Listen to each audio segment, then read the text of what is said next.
We sort of said from the beginning of Sunset Overdrive, what would happen if societal norms were stripped away? Would we become creative like Burning Man, or would we become something oppressive like Lord of the Flies? When Marcus and I were first working on our pitch for Sunset Overdrive, one of the things we focused on a lot was these different fashion trends and just people dressing in odd ways. We had a huge collection of all these different ideas of like mods and rockers and just all kinds of crazy different fashion eras, and we handed those to Jacinda, and thank goodness she pared them down to something reasonable and doable. We started taking all the fashion reference they gave us and separating them out into 3 different buckets. Mainstream fashion is basically anything that a normal person would wear. Street fashion is something that comes out of street culture, such as emo and goth. Costumes are something that someone from a particular cultural group might wear, or it's something you might even wear for Halloween. All the Sunset vanity takes from one or more of these buckets, which makes them both relatable and understandable. Diversity was very important to me because it is all about player choice and being who you want to be. And I think it definitely makes our game stand apart from other games. I think one of the interesting things about Sunset Overdrive is that most of our concept artists are actually not from the United States. I think this will appeal to a lot of different people. My team takes concepts from Vasily, our concept artist over in Russia. We wanted to embrace a bunch of different archetypes that you would see in pop culture and mash them together to create our own look.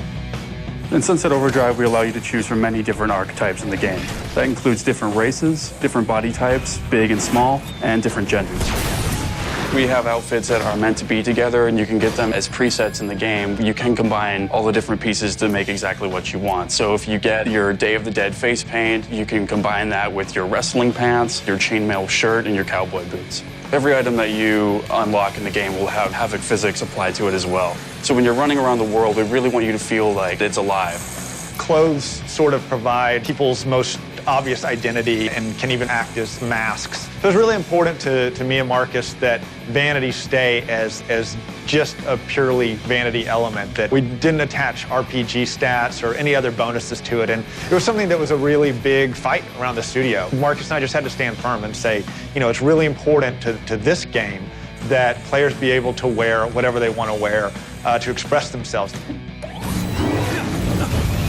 I like the hairstyles, especially the creepy 80s metal band style. I just like the way it looks moving around when you're doing our traversal in Sunset City. I would say that my favorite of all time is that we can be a luchador given the right combination. I mean, any chance to actually be a luchador running around Sunset City is pretty amazing. One of my favorite vanity items is the bunny ears. It's so absurd and weird. It just feels good running around with tall bunny ears. I don't know why I don't wear them all the time. For items that I can't really believe we got in, we do have a physics-based kangaroo head strapped to your crotch and nothing else. Oh, the kangaroo codpiece. Early on when we were pitching the game, Drew had used in a reference that he would be wearing nothing but a kangaroo codpiece. We knew we wanted it to be really different and really stylized and pretty out there.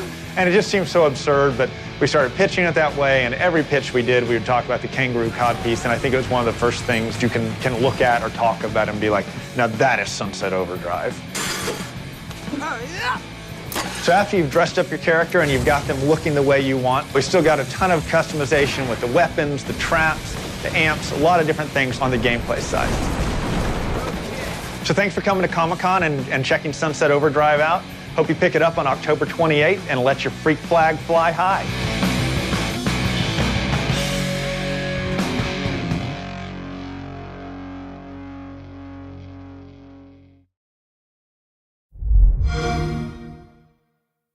Xbox One, now starting at $399.